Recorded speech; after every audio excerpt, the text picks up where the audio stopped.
도시군 관리 계획에 관한 걸 보고 있습니다. 그럼 도시군 관리 계획에서 지난주에 했던 걸 뭘 봤을까? 도시군 관리 계획을 수립하는 절차를 봤어요. 수립 절차. 그럼 도시군 관리 계획을 수립하려면 제일 먼저 뭐부터 한다? 입안이라는 초안부터 작성한다. 수립 절차는 둘로 나눠진다. 무슨 절차? 입안 절차. 그 다음에 그걸 확정짓는 걸 무슨 절차라죠? 결정 절차. 그래서 입안 절차, 결정 절차 둘을 합쳐서 뭐라 부른다? 수립 절차. 그래서 도시군 관리를 수립할 때는 어떤 절차여야 되냐? 무슨 절차, 무슨 절차? 입안 절차와 결정 절차로 분된다. 그럼 입안하자 그러면 뭐부터 있었죠? 입안권자. 누가 입안하지? 초안을 작성하는 거 누가 만들지? 입안하는 자가 있어야 되죠? 입안권자. 그럼 입안권자는 원칙적으로 누가 입안한다? 자기 관할구역에서는 자기가 입안한다. 그럼 관할구역에 장이 입안한다는 얘기죠. 그럼 관할구역에 장에는 누구 있다? 제일 누구부터? 특, 광, 특시, 특도, 시장, 군수. 아이고 대답 참 잘한다. 그죠? 이거 왜 대답을 잘한지 아십니까? 전반에 시험 봤던 것들이거든. 그러니까 그 대답을 잘해. 그죠? 그 다음에 시험 안 본 것부터는 이제 대답을 안 하는 것 같아. 자, 관할구역에 장이 누구? 6명. 특, 광, 특시, 특도, 시장, 군수 6명을 뭐라 부른다? 관악의 장들.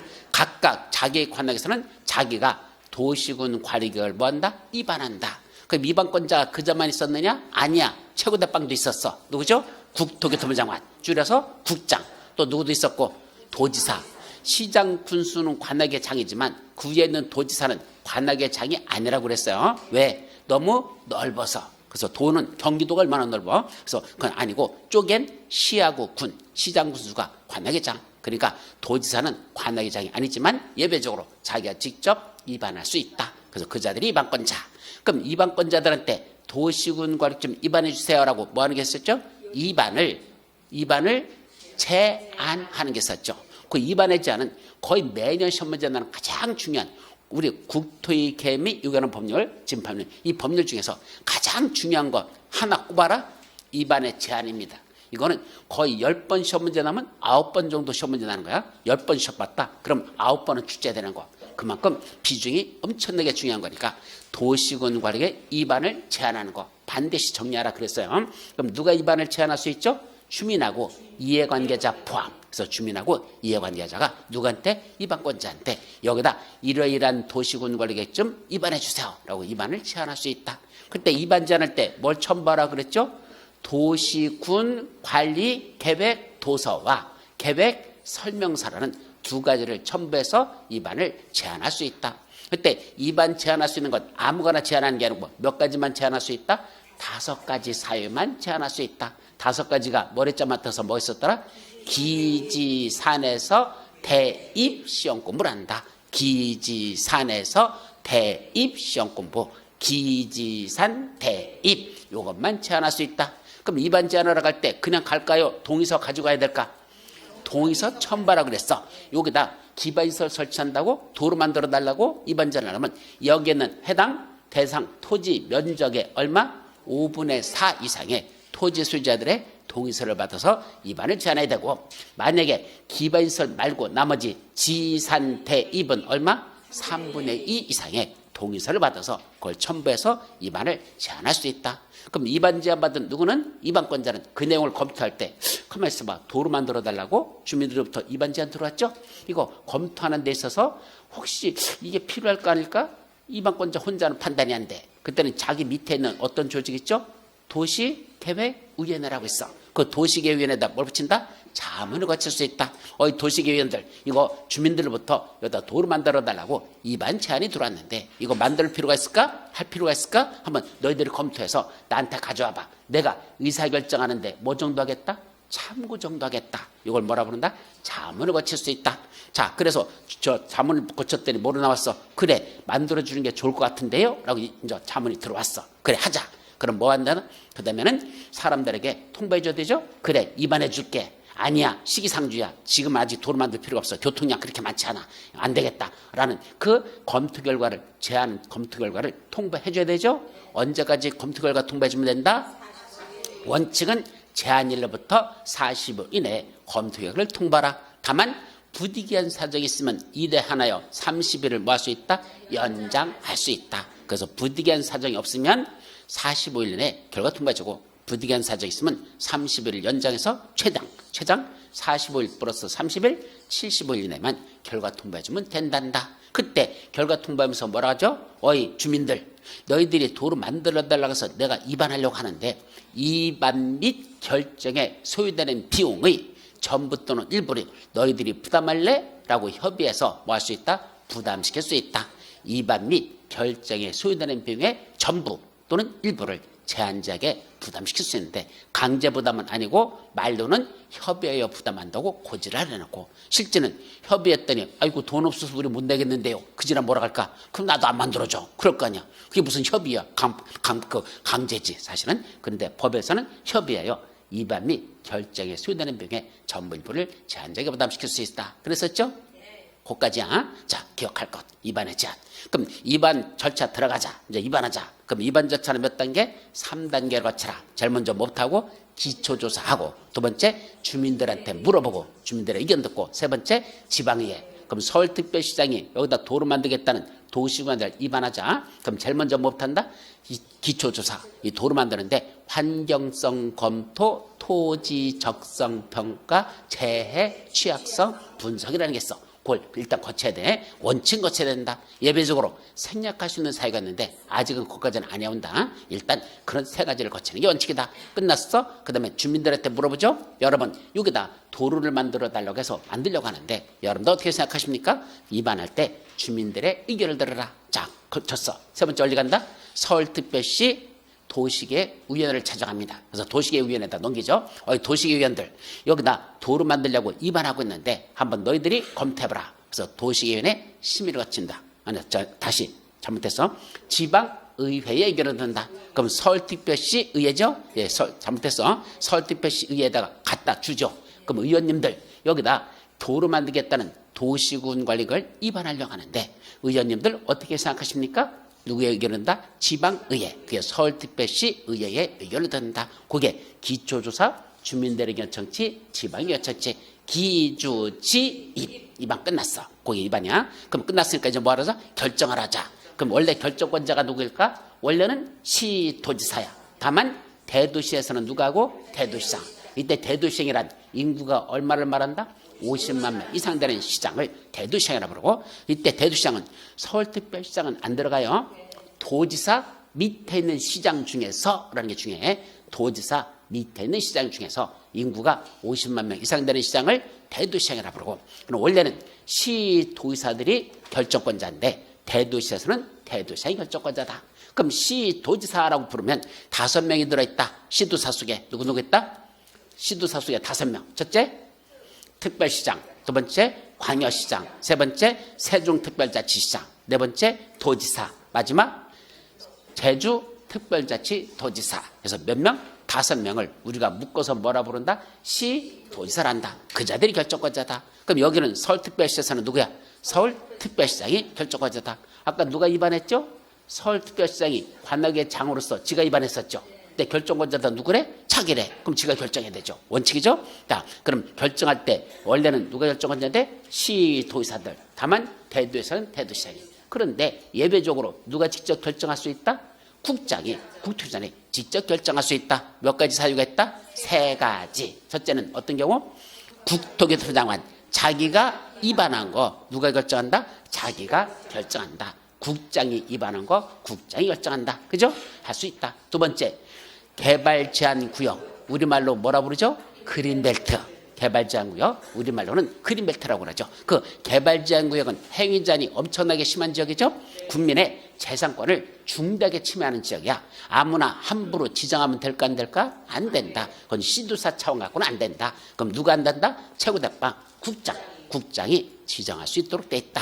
세 번째, 시가와 주정구역인데 토가부터 국가계획과 연계된 시가와 주정구역만 누가 결정한다? 국장이 직접 결정권자가 된단다.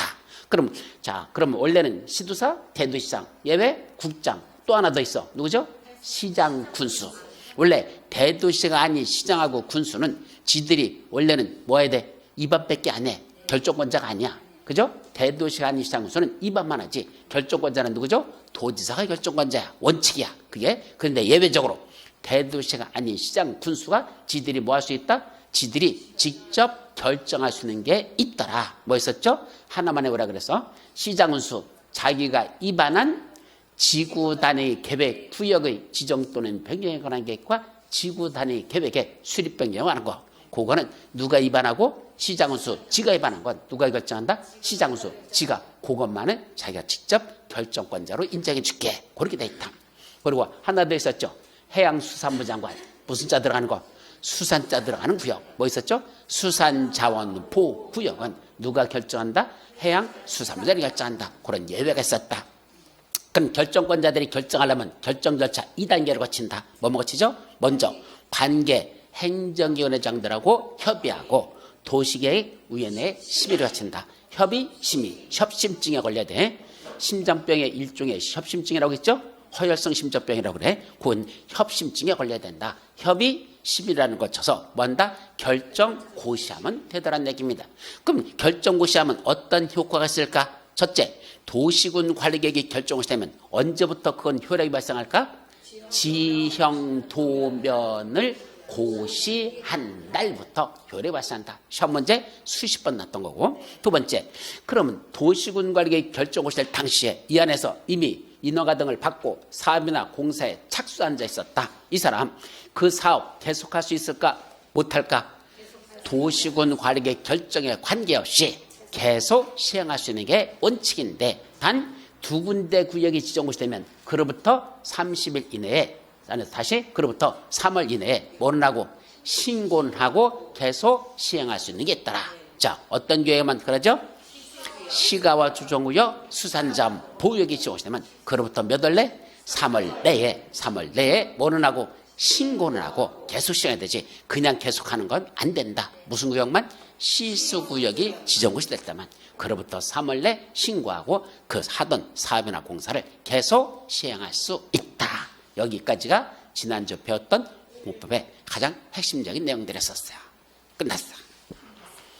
복습을 했으면 복습이 될 것이고 복습을 안 했으면 머릿속에서 저 새끼 뭐라고 떠들고 있는 거야. 그러고 찾아볼 거고. 둘 중에 하나야. 그죠? 그러니까 공부를 해오세요. 그래야지 수업이 재미있고 재밌지. 이건 도대체 지난주에 보긴 들은 것 같은데 뭐라고 떠드는 건지 이해가 안 된다. 그럼 진도 못 나가. 왜 지난 걸 복습을 하느냐면 오늘 공부하는데 이게 이어져 있어요. 부동산 공법은 역사 과목이다? 수학 과목이다? 제가 수학 과목이라고 수십 번 얘기해요. 역사 과목은 조선시대 공부하다 고려시대 공부하는 거 관계없어. 어디를 공부하든 바로바로 공부할 수 있어. 역사 과목은. 근데 수학은 어떻게 해야 된다 그랬죠? 기초를 알아야 그 다음 단계라고, 그걸 알아야 그 다음 단계를 할 수 있어. 그래서 이 단계를 올라가려면 앞에부터 차근차근 올라가야 되지 갑자기 중간에 건너뛰어서 듣는다고 이거 못 알아들어. 그래서 지난주 수업이 가장 중요한 거고 1교시 수업이 첫 번째 주가 제일 중요한 거였어. 그 다음에 두 번째 주게 다음 주게 그 다음에 중요하고 그 다음에 세 번째 거. 갈수록 중요하다가 떨어진다 보시면 돼. 그러니까 앞에 거 모르면 그 다음 거 모르고 그 다음 거 모르면 그 다음 것도 몰라. 공법은 앞에 걸 모르면 절대 못 알아들어요. 그러니까 앞에부터 차근차근 나오셔야 된다. 혹시 지난주에 수업 안 들었거나 지난주에 수업 안 들은 분들 있죠? 반드시 공법 못해야 돼? 그거부터 듣고 시작해야 돼. 그걸 안 들으면 진도 나가면서도 무슨 말인지 하나도 못 알아들어. 아셨죠? 그래서 힘들더라도 지난 것 1주차 거, 그 다음에 2주차 거, 3주차 거 차근차근 이렇게 쫓아오셔야 수업을 따라갈 수 있다. 이게 무슨 과목이다? 부동산 공법은 그런 과목이다. 자, 세법은 별로 그렇지 않아. 뭐 모른다고 해서 소득세법 모른다고 해서 취득세 몰라요? 아니야. 관계없어. 소득세는 소득세야, 취득세는 취득세야. 따로 공부할 수 있어. 그죠? 양도소득세. 그죠? 그것도 소득세에 들어가지. 하여튼 그런 것들은 각각의 파트는 따로따로 공부할 수 있을지 몰라도 공법은 절대 그럴 수 없어. 요걸 모르면 요걸 모르. 요걸 모르면 또 요걸 몰라. 다 연결됐기 때문에. 아셨죠? 그래서 지난주 거 그래서 다시 한번 복습했습니다. 자, 그러면 오늘 이제 뭐 나가자? 도시군 관리를 수립하는 절차는 지난주에 살펴봤고 그럼 그렇게 수립하는 내용에는 몇 가지가 있다 그랬죠? 5가지만 도시군 관리를 수립한다. 머리점만 따서 어떻게 한다? 용, 기, 도, 정, 지. 용도지역, 용도지구, 용도구역. 셋을 묶어서 뭐라 부른다? 용. 용도지역, 용도지구, 용도구역에 지정 또는 변경하라는 건 무슨 계획을 할 것? 도시군 관리에서 수립해야 된다. 그래서 도시군을 수립하는 내용에는 첫 번째가 뭐였다? 용도지역, 용도지구, 용도구역을 지정 변경하려면 무슨 계획을 수립해서 한다? 도시군 관리계획을 수립해서 해야 됩니다. 두 번째, 기반시설을 뭐하고 싶으면 설치, 정비 또는 개량하고 싶으면 기반시설의 설치, 정비, 개량하고 싶으면 여기다 도로 만들고 싶어? 공원 조성하고 싶어? 학교 짓고 싶어? 무슨 시설? 기반시설 설치하고 싶어? 무슨 계획을 수립해야 돼?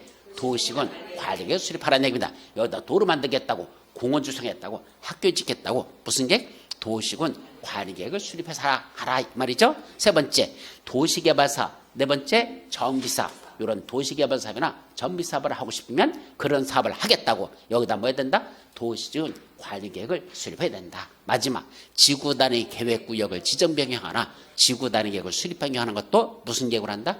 도시군 관리계획을 수립해서 해야 한다. 그래서 머리째 맞아서 용기도 있어야 정지할 수 있다. 용기도 정지라고 있었죠. 그럼 오늘은 이제 뭐 들어간다? 바로 그거.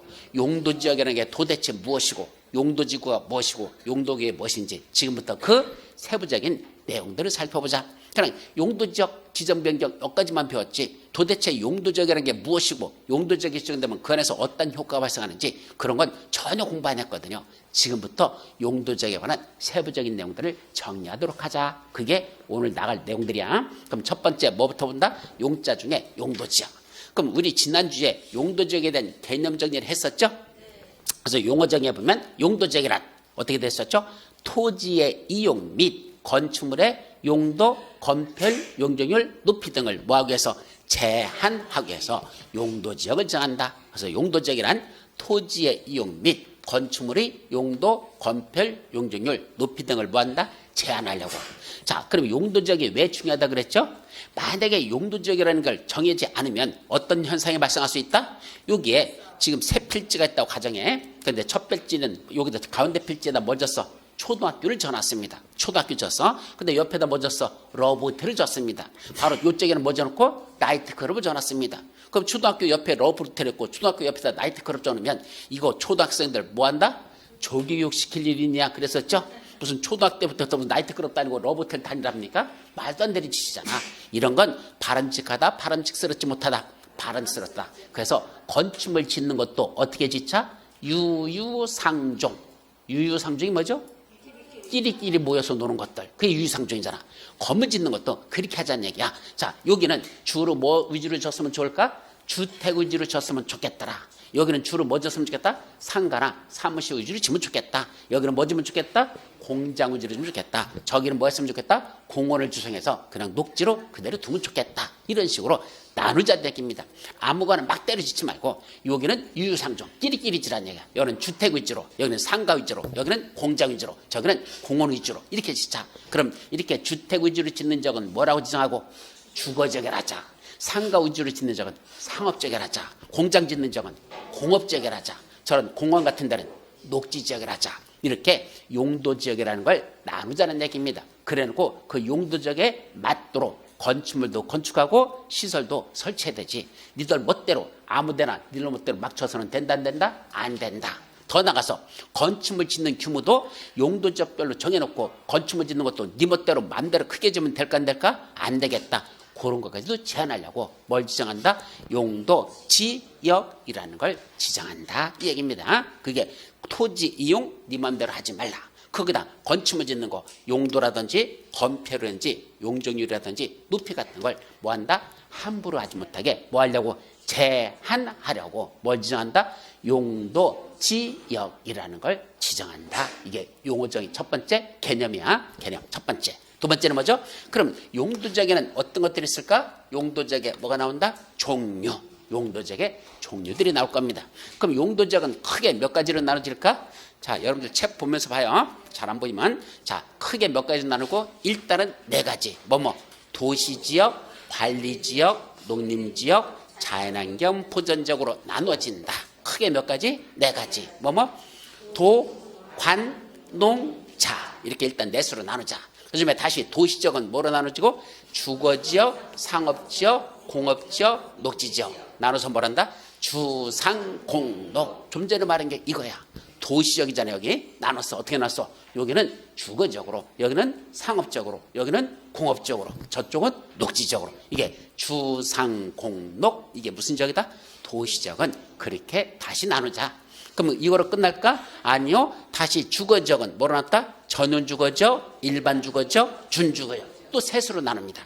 여기는 주거적이라고 해놓고 이 중에서도 무슨 적? 전원주거적, 일반주거적, 준주거적. 그럼 전원주거적은 뭐 하려고 한다? 여기는 양호한 주거환경을 보호하려고 정하는 적은 무슨 적? 전원주거적. 반면에 편리한 주거환경을 조성하는 적은 뭐 하는 적? 거기는 일반주거적. 반면에 반면에 주거기능만 들어가는 게 아니라 일부 뭐 들어간다? 상업기능 또는 업무기능의 보완이 필요한 적. 주택도 짓고 상가도 짓고 사무실도 짓는 이런 적은 다시 뭐라고 한다? 준주거적이라자. 그럼 셋 중에 어디가 제일 좋은 데 같아? 왜 좋아? 주택만 짓는다고 그랬어? 아니요. 상가도 짓고 사무실도 짓는다고 그랬죠? 다양하게 짓는다는 건, 다양하게 짓을 수 있다는 건 그만큼 뭐가 많다는 얘기야?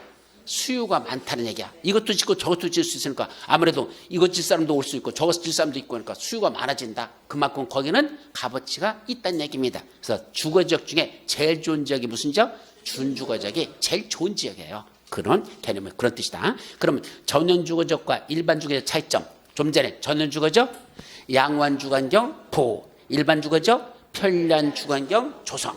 이것이 개념 정리고. 그 다음에 전원주거지역 중에 다시 몇 종으로 나눠진다? 1종, 2종 둘로 나눴어. 1종 전원주거지역, 2종 전원주거지역. 그죠? 1종은 뭐 하는 지역? 단독주택 중심으로 짓는다. 단독주택만 짓는다는 건 아니야. 뭐라 써서? 단독주택 중심 그랬을까? 주로 단독주택을 짓고. 그럼 거기는 슈퍼 같은 건 있을까 없을까? 단독주택만 지으면 슈퍼 지면 안 되잖아. 그럼 슈퍼도 지어야 돼 없어야 돼? 있어야 되죠. 점심에 라면 끓여 먹으려고 뒤져봤더니 라면이 없어. 그럼 뭐 해야 돼? 사러 갔다 와야 되지. 그럼 슈퍼가 어디 있어야 돼? 차 끌고 20분 가야 된다. 그런 동네를 무슨 동네란다? 개떡 같은 동네라고 그러지. 무슨 라면 사러 나가봤더니 없어가지고 차를 타고 20분 갔다 와야 된다면 그게 사람 사는 동네야? 그건 집들만 바글바글 되지.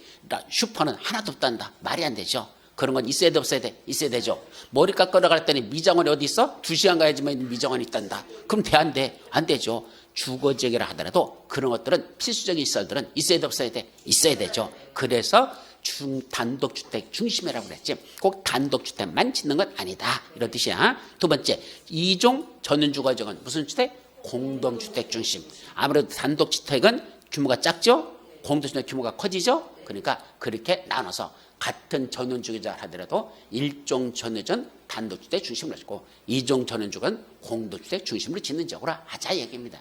그럼 하나만 물어볼게. 공동주택 중심으로 짓는 지역은 단독주택은 못 지을까? 지을 수 있어요? 그러면 규제를 받을까? 안 받습니다.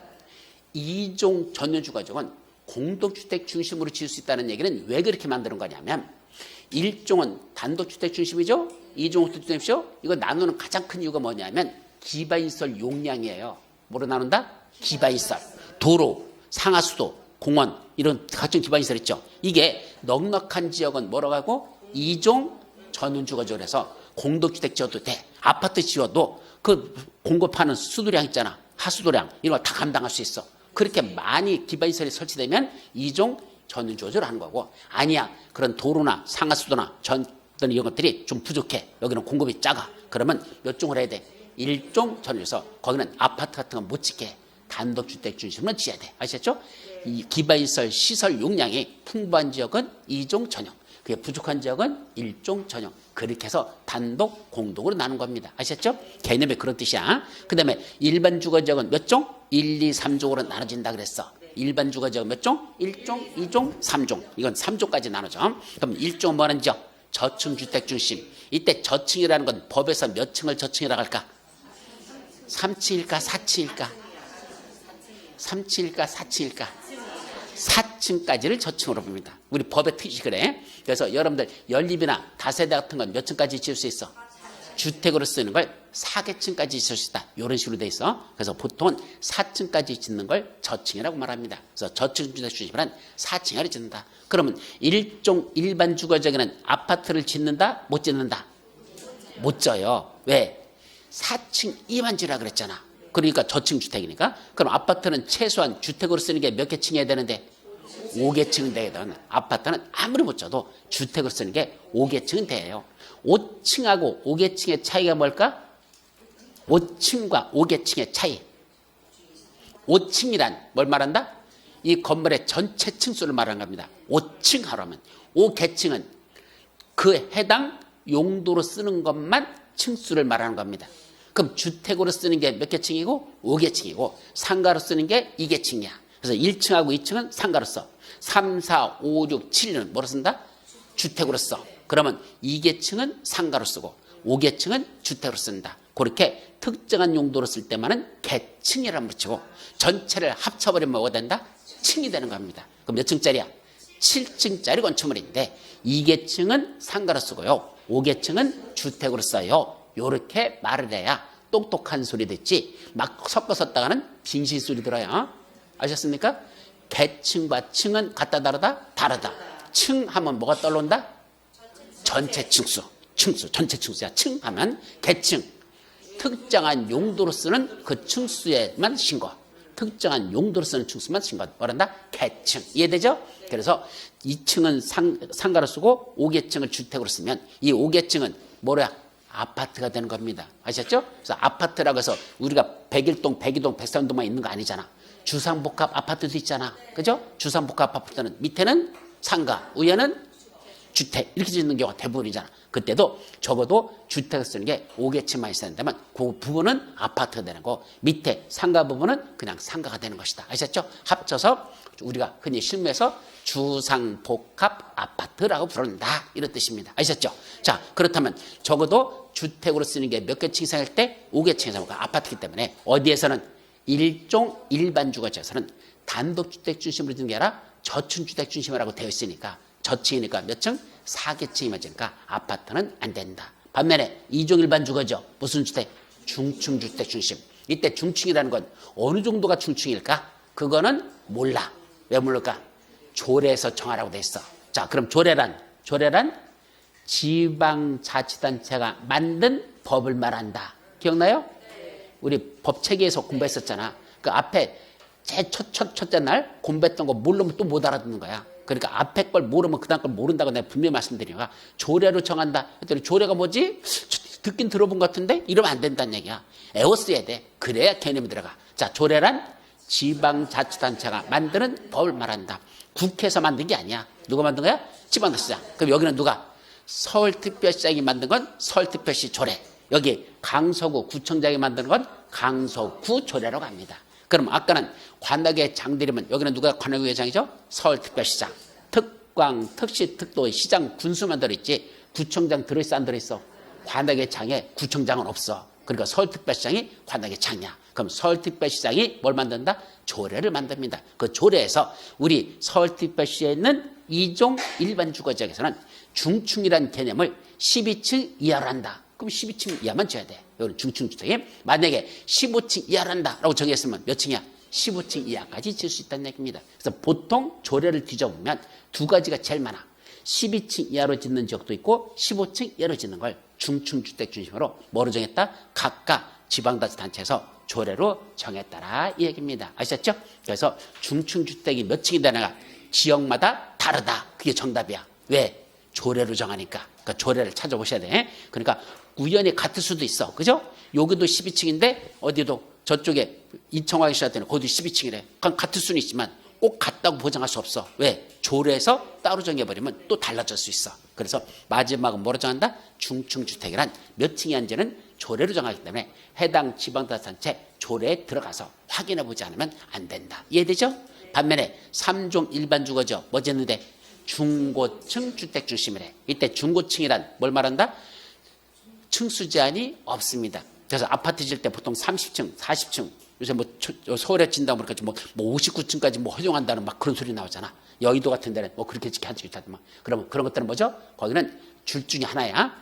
3종 일반 주거지역이거나 아니면 준주거지역이거나. 아까 제일 좋은 데가 어디라 그래서 준주거지역이야. 그러니까 준주거지역을 해서 거기는 아파트도 50층까지 막 짓게 하면서 상가도 같이 짓게 하는 요렇게 하거나 아니면 주택 위주로 짓는다면 거기는 3종 일반 주거지역 가능성이 높다 이 소리입니다. 그때 2종하고 3종하고 나눠지는 요게 가장 큰 차이점이 뭐 있는지 아십니까?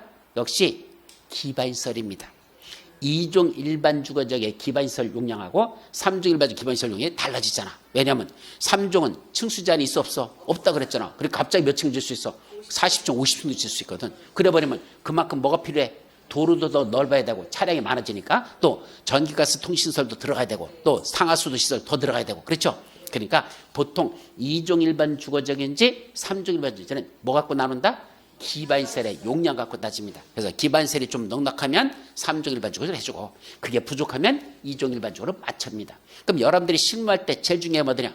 이번에 우리 아파트 단지 현재 뭐로 됐는데 2종 일반 주거지역으로 했는데 이번에 뭐 하는데 재건축 들어가겠대. 그럼 재건축하면 이게 2종 일반 주거지역 용적률은 한도가 있거든. 근데 몇 종이 되면 3종이 되면 용적률이 더 늘어나 버려. 그럼 뭐가 좋은 거야? 3종이 더 좋은 지역이거든. 왜? 더 크게 진다는 건 뭐가 많아진다는 얘기야? 세대수도 많아지면서 일반 분양할 수 있는 게 늘어난다는 얘기잖아.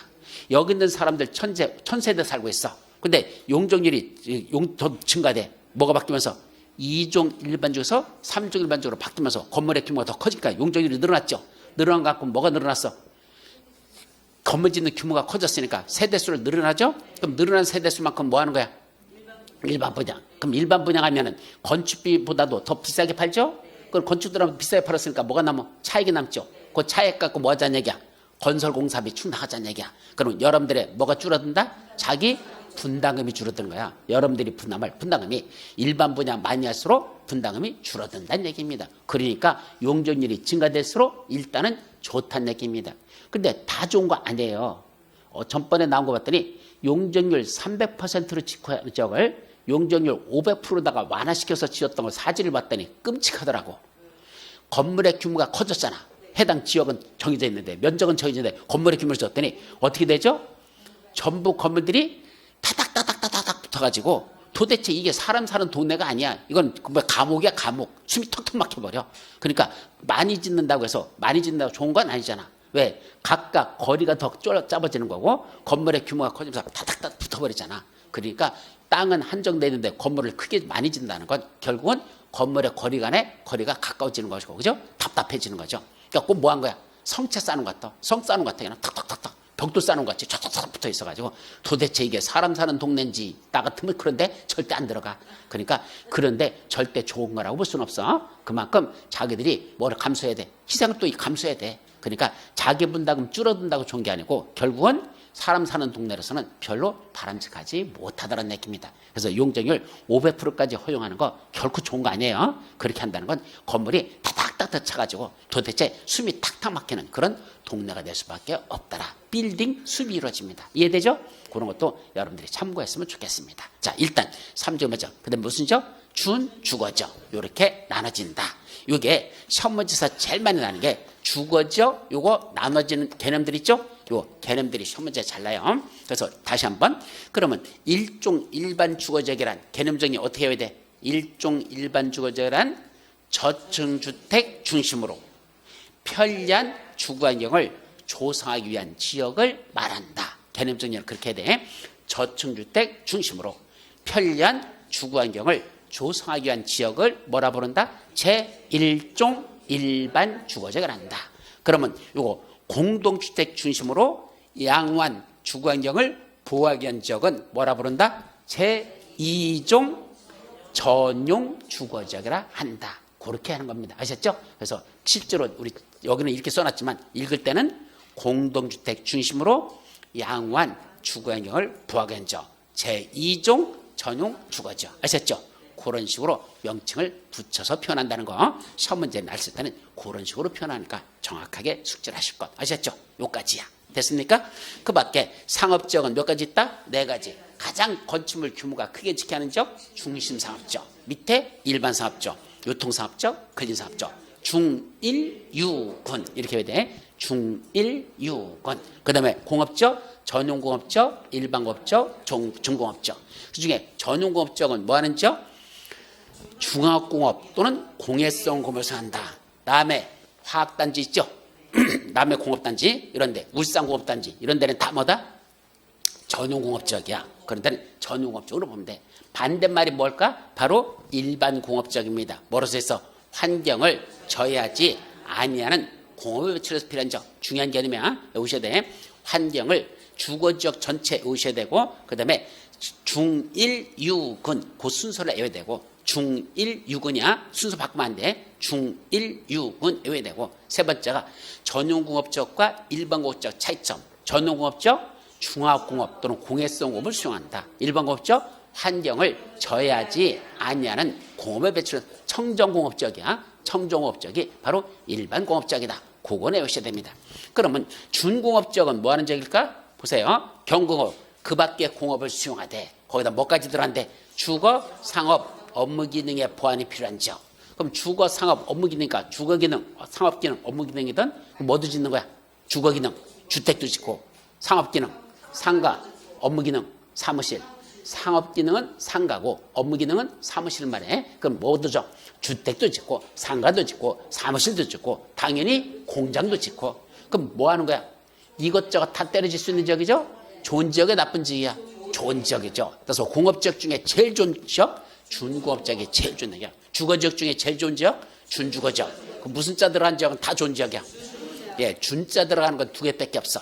그 전체 21가지 중에 그 중에 준자 들어가는 준주거적, 준공업적 둘 다 좋은 지역입니다. 아셨죠? 그래서 준자 들어가면 다 좋은 지역이다 이겁니다. 이름자에도 준자 들어가는 이름도 좋은 이름 아니에요? 아니야? 아니야? 나 준자 되게 좋아하는데 뭐 어떻게 쓰지? 하여튼 이 준자 들어가는 그 글자 내가 제일 좋아하는 거거든. 우리 아들한테 준자 안 붙였어요. 하여튼 이런 준자 들어가는 게 좋은 게 준자 들어간 지역은 다마다 주는 거예요. 그러니까 이때 준자는 저런 준이 아니야. 빼어날 준자가 아니고 뭐죠? 준할 준자입니다.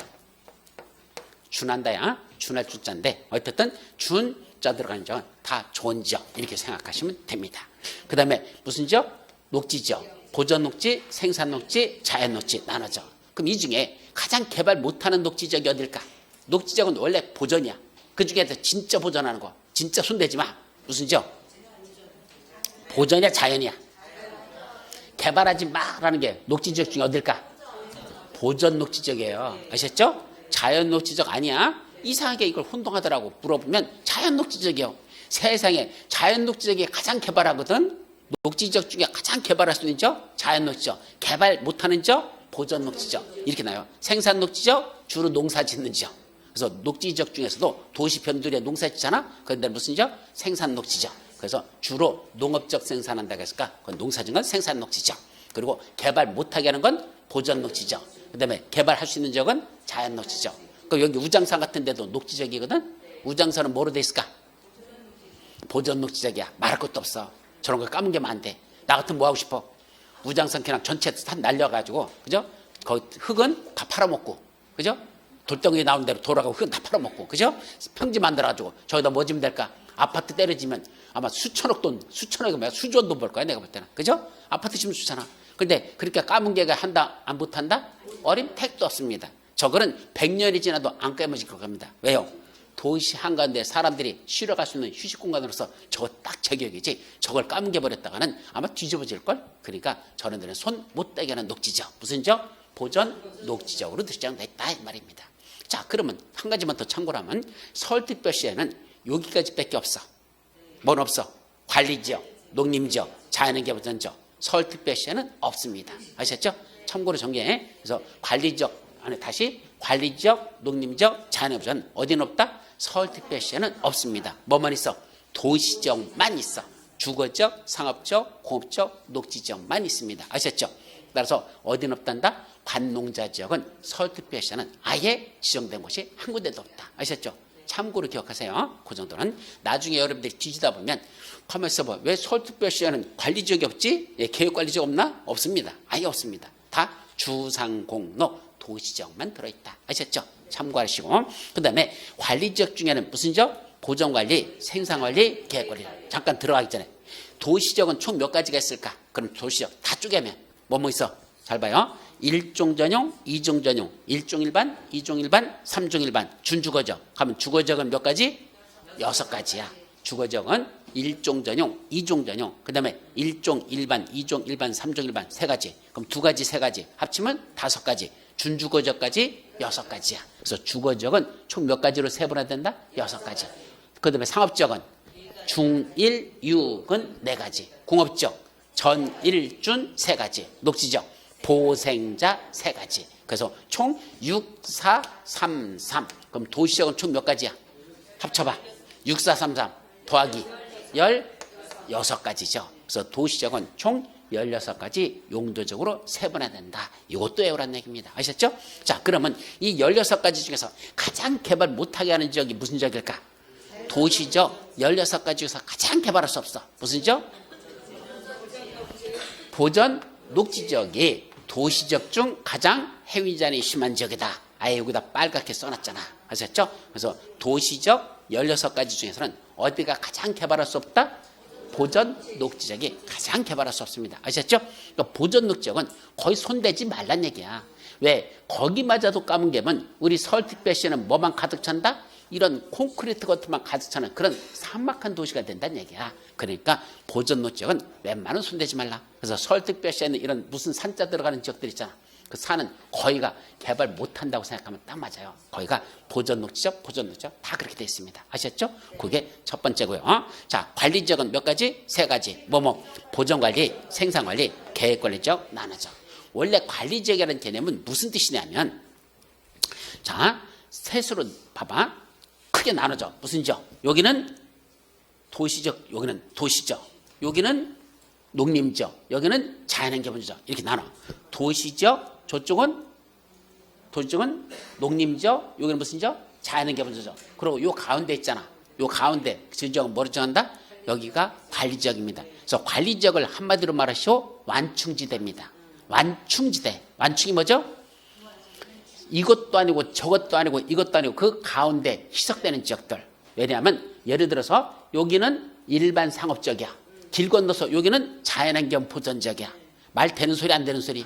이거 바람직하지 못하다는 얘기입니다. 왜냐하면 여기는 일반 상업지역이니까 밤중에 사람들이 술도 마시고 막 그냥 노래도 부르고 가라오케 소리 울려 퍼지고 있어. 근데 길 건너편은 무슨 지역이야? 자연환경 보전지역. 여기는 뭐가 울려 퍼져? 부엉이 울음소리만 울려 퍼진다는 얘기입니다. 저기는 사람들 노래소리가 울려 퍼지고 여기는 부엉이 울음소리가 울려 퍼진다. 그거 말 되는 소리 안 되는 소리? 안 된다는 얘기야. 저기는 왕창 개발된데 여기는 전혀 개발이 안 되고 있다. 이런 지역은 존재하는 건 바람직하지 못하죠. 그럼 어떻게 하자는 얘기야? 여기가 상업지역이라면 자연환경 보전 어디쯤 있을까? 저기쯤 있어야 돼. 그리고 가운데를 무슨 지역으로 해? 완충지대를 가지고 첫째 상업적인 그건 도시적이죠. 도시적의 옆에 당하는 뭘 지정한다? 계획관리지역. 그래서 도시적으로 편입이 예상돼. 장차 여기는 도시적으로 갈 지역이야. 그러니까 어느 정도는 개발해도 돼. 그래서 조금 개발하게 하는 건 계획관리지역. 그러니까 저런 상업지역만큼 개발하지 못해. 절대 안 돼. 그러나 어느 정도는 좀 개발해도 돼. 완충지대를 만든 거야. 근데 여기는 뭐죠? 아까 저기는 무슨 지역? 자연환경 보전지역. 그럼 여기는 무슨 지역일까? 보전관리지역. 그래서 자연환경 보전지역만큼 규제는 안 받지만 그래도 규제가 좀 많이 따라져. 그래서 여기는 개발도 별로 못하게 해. 여기는 보전관리지역. 그럼 어떻게 되는 거야? 일반 상업지역, 여기는 계획관리지역, 여기는 보전관리지역, 저기는 자연환경 보전지역. 그래서 이걸 뭐라 하는가? 좀 부드럽게 저기서부터 한꺼번에 갑자기 확 바뀌는 게 아니라 저기는 완전히 개발된 지역, 조금 더 개발된 지역, 여기는 조금 덜 개발된 지역, 저기는 완전 개발되지 않은 지역. 이런 식으로 지정해야 국토가 뭐 할 수 있다는 게 그 환경 같은 게 문제가 되지 않고 제대로 갈 수 있다는 얘기입니다. 그래서 도시적도 아니고 여기 저쪽 농림지역도 아니고 여기 자연환경 지역도 아닌 그 가운데 완충지대를 뭐라 부른다? 거기를 우리가 관리지역이라는 거. 이 관리지역은 몇으로 나눠진다? 셋으로. 첫째, 자연환경 보전지역에 준하여 관리하는 건 보전관리지역. 아까 농림지역 있었죠? 그에 준하여 관리하는 건 생산관리지역. 도시적으로 편입이 예상되는 지역, 계획관리지역. 이렇게 셋으로 나눠집니다. 그 관리지역 셋 중에서 가장 개발 못하는 건 어딜까? 그래도 해유잔이 제일 심한 거.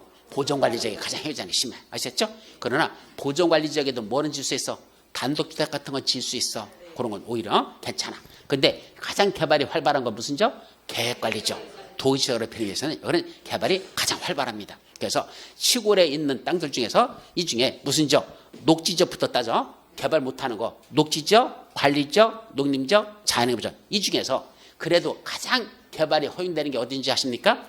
자연녹지지역 아니야. 어디가 돼? 계획관리 지역이 훨씬 더 개발이 활발해요. 아셨죠? 그러니까 녹지 지역보다는 어디가 더 개발이 이루어진다? 계획관리 지역이 훨씬 더 개발이 돼요. 그럼 계획관리 지역은 나중에 뭐라가 되냐? 보통 주거지역, 상업지역, 공업지역, 권리갈 지역이야. 그러니까 녹지적으로 갈 지역이 아니야. 보통 계획관리 지역은 거기는 주로 주거지역, 상업지역, 공업지역, 1, 2가 지역이 계획관리 지역이고, 그럼 자연 녹지적으로 갈 지역은 어딜까? 보통은 보존관리 지역, 생산관리 지역 있죠. 요런 게 나머지 생산 녹지, 자연 녹지 쪽으로 골리 넘어가요. 아셨죠?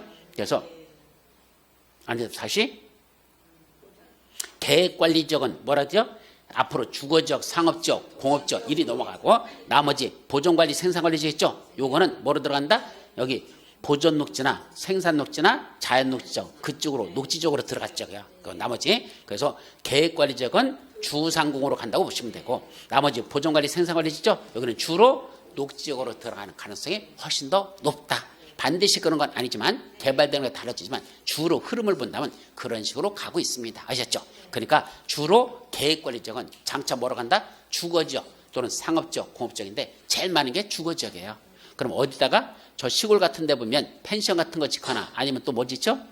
거기 보면 별장 같은 것들 해서 이렇게 단독주택지 같은 거 조성하잖아. 그럼 이렇게 무더기를 만들 때 거기는 주로 계획관리지역에서 그렇게 만들었다가 나중에는 용도적이 뭐로 바뀐다? 주거지역으로 바뀌어버리는 그런 경우에 제일 많이 가요. 그러니까 계획관리지역이 가장 좋은 땅이다. 여기 녹관 농자 중에선 가장 개발되는 지역 계획관리지역. 땅값도 훨씬 더 비쌉니다. 계획관리지 다른 지역은 비교가 안 될 만큼 비싸. 그렇게 일단 참고하시기 바랍니다. 아셨죠?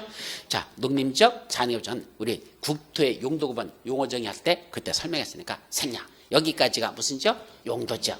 부동산 군법 중에 가장 중요한 지역이 뭘까? 용도지역이야. 부동산 권법을 전체를 다 통틀어서 그냥 하나만 꼽으세요. 뭐죠? 용도지역입니다. 나중에 여러분들이 토지 같은 걸 다루러 갈 때 공법은 토지 다루는 게 원칙이야. 건물 짓는 건 부차적이야. 일단 이 땅에다 뭘 짓을 수 있느냐 이게 더 중요한 거죠. 짓는 거야 건축업자 불러다 짓면 되는 거니까. 따라서 제일 먼저는 이 땅에다 어떤 건축물들을 지을 수 있느냐, 이런 건 되느냐 안 되느냐, 이게 뭐에서 결정된다? 용도지역에서 결정되거든. 그래서 용도지역이 가장 중요한 것이고, 이 용도지역을 모른다는 건 공법 전체를 모르는 것과 똑같은 겁니다. 아셨죠? 그래서 요 세부적인 사항들 이런 정도는 여러분들이 알아두면 좋겠다. 그럼 마지막 여기 하나 더. 관리지역 세 가지 중에서 가장 개발 못하는 지역이 무슨 지역? 보전관리 지역이 가장 개발 못하는 지역이야. 그럼 용도지역 21가지 다 합쳐봐. 자, 도시지역 몇 가지? 16가지. 관리지역 몇 가지? 3가지. 농림지역 몇 가지? 1가지. 자연환경부지역 1가지. 이건 세분화되잖아. 그럼 총 몇 가지? 16, 3, 1, 1. 용도지역 몇 가지 있다? 21가지 용도지역으로 세분화된다. 그래서 용도지역은 몇 가지가 있다? 21가지가 있습니다. 이 21가지 중에서 잘 들어봐요. 가장 행위제한이 심한 지역이 어디일까요? 이 중에서 제일 심한 건 자연환경 보전지역이 용도지역 21가지 중 가장 행위제한이 심한 지역이다. 여기다 써놨죠? 따라서 도시지역 중에서 가장 심한 건 보전녹지지역, 관리지역 중에 가장 심한 건 보전관리지역, 용도지역 21가지 전체 중에서는 자연환경 보전지역이 행위제한이 가장 심한 지역이다. 이렇게 머릿속에 일단 정리를 해 두셔야 돼. 이게 알아야 뒷부분에 가서 좀 이따가 관련된 내용이 나오기 때문에 그 정도는 이해해 두시기 바랍니다. 아셨죠? 여기까지 잠시 쉬었다 들어갑니다.